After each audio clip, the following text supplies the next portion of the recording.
고요한 성찰의 시간, 우리 삶의 의미와 방향을 되짚어보는 지혜의 샘에 오신 여러분을 환영합니다. 오늘 우리는 많은 이들에게 두려움과 오해의 대상이 되어온, 그러나 그 본질을 들여다보면 놀라운 희망과 위로를 발견하게 되는 주제, 바로 심판의 날에 대해 이야기 나누고자 합니다. 어쩌면 무겁게 들릴 수 있는 이 주제 속에 하나님께서 감추어 두신 깊은 사랑과 은혜의 메시지를 함께 발견하는 시간이 되기를 소망합니다. 오늘 이 깊은 묵상을 시작하기에 앞서 잠시 여러분의 마음을 모아주시면 감사하겠습니다. 이 말씀이 여러분의 마음에 울림을 준다면 좋아요와 공유를 통해 하나님의 은혜가 더 널리 퍼져나갈 수 있도록 도와주십시오. 또한 저희 채널을 구독하시면 앞으로도 계속해서 이처럼 삶을 변화시키는 지혜의 말씀들을 함께 나눌 수 있습니다. 이 영상을 듣는 모든 분들의 삶과 가정 위에 주님의 평안과 축복이 가득하기를 기도합니다. 오늘 우리가 함께 묵상할 말씀은 사도 바울이 데살로니가에 있는 젊은 교회에 보낸 두 번째 편지 데살로니가후서 1장 1절부터 12절까지의 말씀입니다. 제가 천천히 봉독하겠습니다. 바울과 실로아노와 디모데는 하나님 우리 아버지와 주 예수 그리스도 안에 있는 데살로니가인의 교회에 편지하노니 하나님 아버지와 주 예수 그리스도로부터 은혜와 평강이 너희에게 있을지어다. 형제들아, 우리가 너희를 위하여 항상 하나님께 감사할지니 이것이 당연함은 너희의 믿음이 더욱 자라고 너희가 다 각기 서로 사랑함이 풍성함이니 그러므로 너희가 견디고 있는 모든 박해와 환난 중에서 너희의 인내와 믿음으로 말미암아 하나님의 여러 교회에서 우리가 친히 자랑하노라. 이는 하나님의 공의로운 심판의 표요 너희로 하여금 하나님의 나라에 합당한 자로 여김을 받게 하려 함이니 그 나라를 위하여 너희가 또한 고난을 받느니라. 너희로 환난을 받게 하는 자들에게는 환난으로 갚으시고 환난을 받는 너희에게는 우리와 함께 안식으로 갚으시는 것이 하나님의 공이시니 주 예수께서 자기의 능력의 천사들과 함께 하늘로부터 불꽃 가운데에 나타나실 때에 하나님을 모르는 자들과 우리 주 예수의 복음에 복종하지 않는 자들에게 형벌을 내리시리니 이런 자들은 주의 얼굴과 그의 힘의 영광을 떠나 영원한 멸망의 형벌을 받으리로다. 그날에 그가 강림하사 그의 성도들에게서 영광을 받으시고 모든 믿는 자들에게서 놀랍게 여김을 얻으시리니 이는 우리의 증거가 너희에게 믿어졌음이라. 이러므로 우리도 항상 너희를 위하여 기도함은 우리 하나님이 너희를 그 부르심에 합당한 자로 여기시고 모든 선을 기뻐함과 믿음의 역사를 능력으로 이루게 하시고 우리 하나님과 주 예수 그리스도의 은혜대로 우리 주 예수의 이름이 너희 가운데서 영광을 받으시고 너희도 그 안에서 영광을 받게 하려 함이라. 아멘. 하나님의 말씀입니다. 여러분, 심판의 날은 기쁜 소식입니다. 조금 전 저는 이 주제가 무겁게 들릴 수 있다고 말씀드렸습니다. 사실 많은 분들이 심판, 진노, 하늘의 불과 같은 단어를 들으면 마음이 불편해지는 것이 사실입니다. 하지만 오늘 저는 여러분과 함께 기독교가 말하는 심판의 날 교리 안에 얼마나 풍성한 기쁨의 소식과 은혜의 말씀이 담겨 있는지 나누고 싶습니다. 기독교의 심판 교리는 무엇일까요? 방금 읽은 말씀 6절에서 8절에 그 핵심이 담겨 있습니다. 하나님은 공의로우시다. 주께서 불꽃 가운데 나타나실 때에 갚아주시고 벌하실 것이다. 이것이 바로 심판의 날에 대한 교리입니다. 잠시 한 걸음 물러서서 생각해 봅시다. 사실 세상의 거의 모든 종교는 어떤 형태로든 심판을 이야기합니다. 우리와 매우 달라 보이는 동양 종교에서도 업보, 즉 카르마라는 개념을 통해 삶의 결과에 대한 엄중한 책임을 강조합니다. 마음대로 살아갈 수 없으며 결국 자신의 운명을 결정하는 절대적인 정의의 법칙 앞에 서게 된다는 생각입니다. 기독교의 심판 교리는 이렇게 요약할 수 있습니다. 언젠가 인류 역사상 존재했던 모든 인간이 한 사람도 빠짐없이 자신의 삶의 기록 앞에 서서 영원하고 절대적인 정의의 요구를 마주해야 한다는 것입니다. 역사적으로 모든 종교는 심판은 존재한다는 입장이었지만 오늘날 현대사회는 무엇이 옳은지는 각자가 결정할 문제라고 말합니다. 이 말씀을 듣는 여러분 중에는 심판의 날 교리에 대해 깊은 의구심을 가진 분도 계실 것이고 또 어떤 분들은 이미 굳게 믿고 계실 겁니다. 오늘 저는 의심하는 분들과 믿는 분들 모두에게 이 심판의 교리가 실은 우리 삶을 위한 가장 기쁜 소식임을 보여드리고자 합니다. 먼저 심판의 날을 의심하는 분들께 말씀드리고 싶습니다. 왜 우리가 이 교리를 믿어야 할까요? 두 가지 이유가 있습니다. 첫째, 그 안에 너무나 좋은 소식이 담겨 있기 때문입니다. 둘째, 바로 예수님께서 그렇게 가르치셨기 때문입니다. 첫 번째 이유부터 살펴보겠습니다. 심판의 날 교리는 왜 기쁜 소식일까요? 가장 먼저 심판의 날은 우리가 행하는 아주 작은 희생이라도 결코 헛되지 않음을 알려줍니다. 선하게 살기 위해, 정직하게 살기 위해 우리가 치르는 희생들, 아무도 알아주지 않는 곳에서 정직을 지키고 친절을 베풀기 위해 손해를 감수하는 순간들, 세상의 큰 흐름 속에서 이런 행동들은 아무런 영향을 미치지 못하고 그저 잊혀버리는 것처럼 보일 때가 많습니다. 하지만 우리 마음 깊은 곳에는 우리가 행한 선한 일들이 의미 있기를, 가치 있기를 바라는 갈망이 있습니다. 심판의 날 교리는 바로 그 갈망에 답을 줍니다.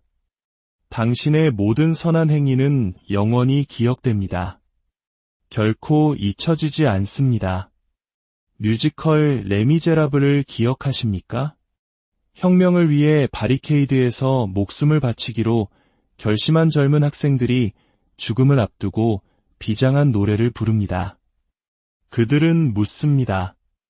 내 삶이 그저 스쳐가는 또 하나의 삶일 뿐인가? 내가 쓰러질 때 누가 나를 보아줄까? 내 죽음이 아무 의미 없는 것은 아닐까? 이것은 정의를 위해, 그러나 실패할 것이 뻔한 대의를 위해 죽음을 앞둔 인간의 가장 자연스러운 질문일 것입니다. 세상의 종교들은 이 질문에 이렇게 답합니다. 보고 계시는 분이 있다. 그러므로 모든 것은 의미가 있다. 성경에서 가장 아름다운 구절 중 하나는 예수님께서 가난한 과부가 헌금함에 랩돈 2닙을 넣는 것을 지켜보시는 장면입니다. 부자들이 많은 돈을 넣으며 자신의 이름을 과시할 때 과부는 아무도 주목하지 않는 동전 2닙을 넣었습니다. 그러나 성경은 이렇게 기록합니다. 예수께서 보셨다. 예수님은 그 과부가 자신의 생활비 전부를 드렸다는 것을 보셨습니다. 그날 그 여인이 무엇을 했는지 세상은 아무도 몰랐지만 심판주이신 그분은 아셨습니다. 여러분이 행한 선한 일들, 아무도 몰라주는 희생들, 결코 잊혀지지 않을 것입니다. 모든 것이 의미가 있습니다. 심판의 날이 있다는 것은 바로 이런 의미입니다. 우리의 삶이 무의미하지 않다는 것, 우리의 선행이 헛되지 않다는 가장 확실한 보증입니다. 만약 우리를 지켜보시는 심판주가 없다면 우리의 모든 희생은 결국 아무것도 아닌 것이 됩니다. 당신이 쓰러질 때 아무도 보지 못하고 당신의 삶과 죽음은 아무런 의미도 남기지 못할 것입니다. 심판의 날은 바로 이 절망에 맞서는 위대한 희망의 소식입니다. 심판의 날이 기쁜 소식인 또 다른 이유는 바로 우리가 용서하는 사람이 될 수 있기 때문입니다. 심판이 없다면 어떻게 진정으로 용서할 수 있을까요? 오늘 본문 6절은 처음 보면 매우 가혹하게 들릴 수 있습니다. 너희로 환난을 받게 하는 자들에게는 환난으로 갚으시고, 바울은 데살로니가 성도들을 핍박하고 그들의 가족을 해치고 재산을 약탈하는 자들에 대해 이야기하며 하나님이 심판하신다고 말합니다. 이것이 잔인하게 들리십니까? 하지만 이 말씀의 진짜 의미를 깨닫는다면 심판의 교리는 우리를 세상에서 가장 인내심 많고 가장 용서 잘하며 가장 온유한 사람으로 만들어줄 것입니다. 왜냐하면 하나님께서 말씀하시는 것은 이것이기 때문입니다. 내가 심판관이 될 필요가 없다. 왜냐하면 진정한 심판관이 있기 때문이다. 만약 심판의 날을 믿지 않는다면 우리 안에 있는 양심 때문에 우리는 스스로 심판관의 역할을 떠맡으려 할 것입니다. 그리고 그 역할의 무게는 결국 우리 자신을 짓누르고 파괴할 것입니다. 자격 미달인 직책을 맡았을 때의 그 끔찍한 압박감을 아시는 분이 많을 겁니다. 누군가에게 깊은 상처를 받았을 때 그 사람에게 어떤 끔찍한 일이 일어나야 하는지 머릿속으로 시나리오를 그리고 그 일이 실제로 일어나기를 바라며 복수심에 불타오릅니다. 바로 그 순간 우리는 우주의 심판관이 입는 옷을 스스로 껴입은 것입니다. 그리고 그 옷의 무게는 우리를 질식시킬 것입니다. 하나님은 심판관이십니다. 그러니 그 역할을 내려놓으십시오. 그 사람이 어떤 벌을 받아야 할지 우리가 안다고 생각하지만 우리는 그 사람의 삶에서 무슨 일이 일어나고 있는지, 그가 어떤 상처를 받았는지, 그 마음속 깊은 곳에 무엇이 있는지 결코 알 수 없습니다. 그러나 예수님은 보십니다. 예수님은 그 마음을 아십니다. 그러니 편안해지십시오. 그분이 심판관이시기에 우리는 심판관이 될 필요가 없습니다.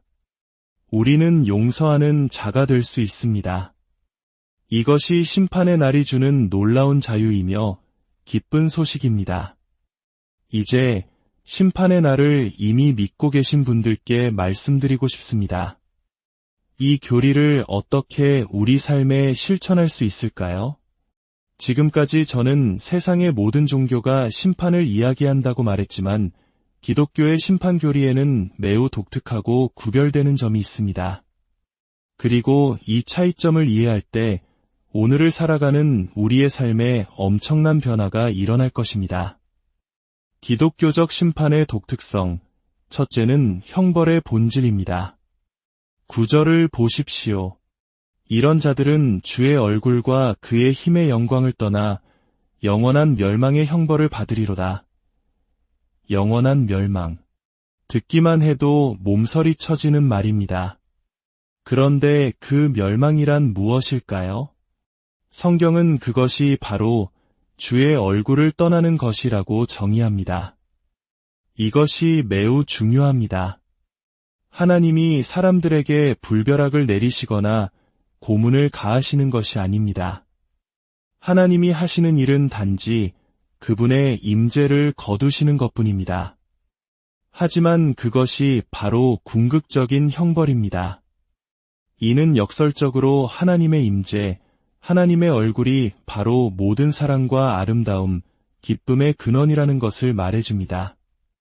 우리가 아름다운 풍경을 보거나 위대한 음악을 들으며 기쁨을 느끼는 이유는 그것들이 창조주 하나님의 영광을 희미하게나마 반사하고 있기 때문입니다. 우리가 사랑하는 관계 속에서 힘과 위로를 얻는 이유는 하나님의 형상대로 지음받은 존재를 사랑하고 있기 때문입니다.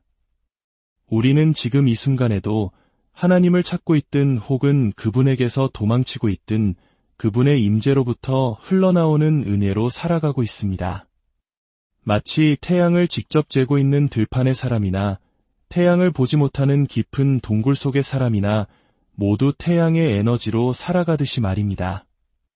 만약 태양이 사라진다면 들판의 사람도 동굴 속의 사람도 똑같이 얼어 죽을 것입니다.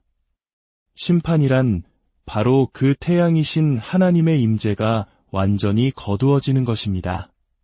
그때 우리는 생각할 수도, 사랑할 수도, 사랑받을 수도 없게 됩니다. 우리의 인간성이 소멸되는 것입니다. 둘째, 이 형벌은 놀랍도록 정의롭습니다. 20세기의 위대한 작가 C.S. 루이스는 그의 책 위대한 이혼에서 이렇게 말했습니다. 결국 세상에는 두 종류의 사람만이 존재한다. 하나님께 당신의 뜻이 이루어지이다라고 말하는 사람들과 하나님께서 마침내 그들에게 너의 뜻대로 되리라고 말씀하시는 사람들이다. 지옥에 있는 모든 사람은 스스로 그것을 선택한 것이다. 이것은 기독교의 심판이 단순히 선한 사람과 악한 사람을 가르는 기계적인 과정이 아님을 보여줍니다. 그것은 지극히 유기적입니다. 평생에 걸쳐 하나님을 가장 귀한 진주로 여기고 그분을 찾았던 사람은 마침내 그가 찾던 것을 영원히 얻게 될 것입니다. 반대로 평생에 걸쳐 하나님 없이 스스로의 힘으로 살아가려 했던 사람은 마침내 그가 원했던 대로 하나님 없이 영원히 살게 될 것입니다. 하나님과의 가까움을 원했다면 가까움을 얻을 것이고 하나님과의 멀어짐을 원했다면 멀어짐을 얻을 것입니다. 이보다 더 정의로운 심판이 어디 있겠습니까? 이 모든 것의 증거가 바로 예수 그리스도의 십자가입니다. 역사상 단 한 사람, 심판의 날을 실제로 겪은 분이 계십니다. 예수님이 십자가에 달리셨을 때 하나님은 유황불을 붓지 않으셨습니다. 하나님이 하신 일은 단지 예수님에게서 당신의 얼굴을 돌리신 것뿐이었습니다. 그래서 예수님은 절규하셨습니다. 나의 하나님, 어찌하여 나를 버리셨나이까? 바로 그곳에서 놀라운 신비가 일어났습니다. 하나님은 오직 자신에게 등을 돌린 자들에게만 등을 돌리십니다.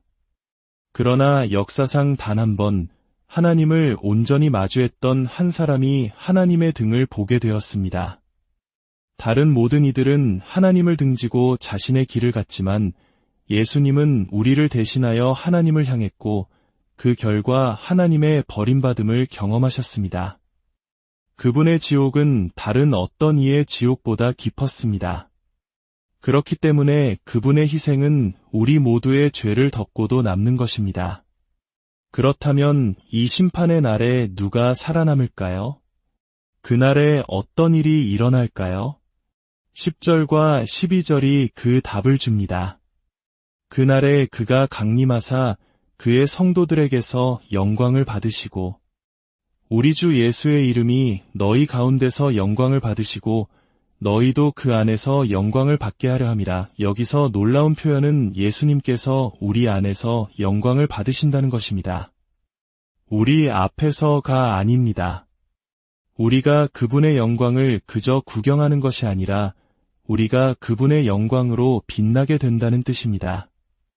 마치 전구 속 필라멘트가 전류가 흐를 때 밝게 타오르는 것처럼 그날 우리는 예수 그리스도의 영광 그 자체로 빛나고 타오르고 발산하게 될 것입니다.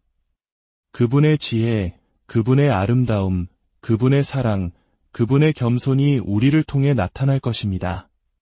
어떻게 이런 일이 가능할까요?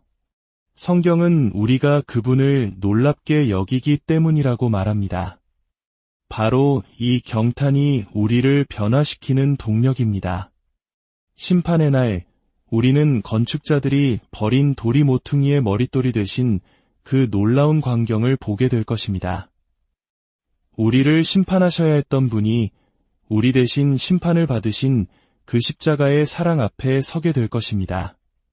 그 사랑은 우리의 기대를, 우리의 상상을, 우리의 모든 이해를 초월합니다. 우리는 그저 감탄하고 경탄하고 경이로워할 뿐입니다. 그리고 바로 그 경탄이 우리를 변화시킵니다.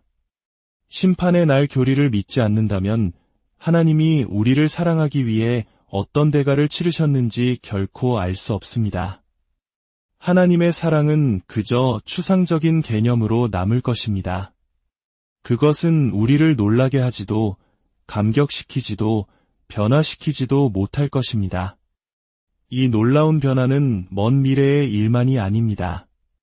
바울은 11절에서 지금 우리를 위해 기도한다고 말합니다. 우리는 지금 예수님의 영광으로 빛나기 시작할 수 있습니다. 어떻게 할 수 있을까요? 단순히 더 나은 사람이 되어야지라고 결심하는 것으로는 부족합니다. 우리는 경탄해야 합니다. 삶의 문제로 걱정하고 계십니까? 그 걱정을 향해 경탄하십시오. 나를 위해 십자가에서 그 끔찍한 심판을 감당하신 분이 설마 나를 함부로 대하실까? 그분이 나를 속이실 리가 없다. 나는 그분을 신뢰할 수 있다. 이렇게 그분의 사랑에 경탄할 때 걱정은 사라지고 그분의 평강이 우리를 빛나게 합니다. 주변 사람들에게 차갑고 짜증이 나십니까? 스스로를 채찍질하며 더 친절해야 해라고 다짐하기보다 그분을 경탄하십시오. 하나님께서 나 같은 죄인에게 이토록 놀라운 사랑과 환대를 베푸셨는데 내가 어찌 다른 사람을 이렇게 대할 수 있단 말인가? 그분의 은혜에 경탄할 때 우리의 차가운 마음은 녹아내리고 그분의 따뜻함과 긍휼이 우리를 통해 흘러나가기 시작합니다. 사랑하는 여러분, 심판의 날은 기쁜 소식입니다. 심판의 날은 은혜로 가득 차 있습니다. 심판의 날이 없다면 십자가의 은혜는 결코 놀라운 것이 될 수 없습니다. 그리고 그 은혜가 우리를 경탄시키지 못한다면 우리는 결코 변화될 수 없습니다. 심판의 날에 대한 교리를 통해 우리를 향한 하나님의 사랑이 얼마나 깊고 놀라운 것인지 깨닫고 날마다 그 은혜에 경탄하며 살아가는 저와 여러분이 되기를 소망합니다. 함께 기도하겠습니다. 사랑의 하나님 아버지, 두렵게만 느껴졌던 심판의 날 속에 이토록 놀라운 당신의 사랑과 은혜의 비밀을 숨겨두심에 감사드립니다. 우리가 당신의 영광에 참여할 수 있는 길을 열어주심에 감사드립니다. 심판주이신 당신의 아들 예수 그리스도께서 우리에게 오셔서 심판이 곧 기쁜 소식임을 가르쳐 주셨지만 우리는 너무나 오랫동안 그것을 깨닫지 못하고 살아왔음을 고백합니다. 아직 의심 가운데 있는 이들이 있다면 주님, 그들의 마음을 열어주셔서 세상의 대안들이 주는 절망과 당신의 가르침이 주는 참된 소망을 보게 하여 주시옵소서. 이 진리를 믿는다고 고백하면서도 삶으로 살아내지 못하는 우리에게는 복음에 합당하게 행하는 법을 가르쳐 주시옵소서.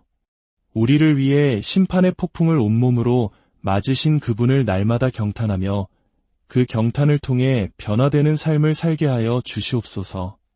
이 모든 위대한 진리로 우리를 새롭게 빚어주시기를 간구하며 우리 주 예수 그리스도의 이름으로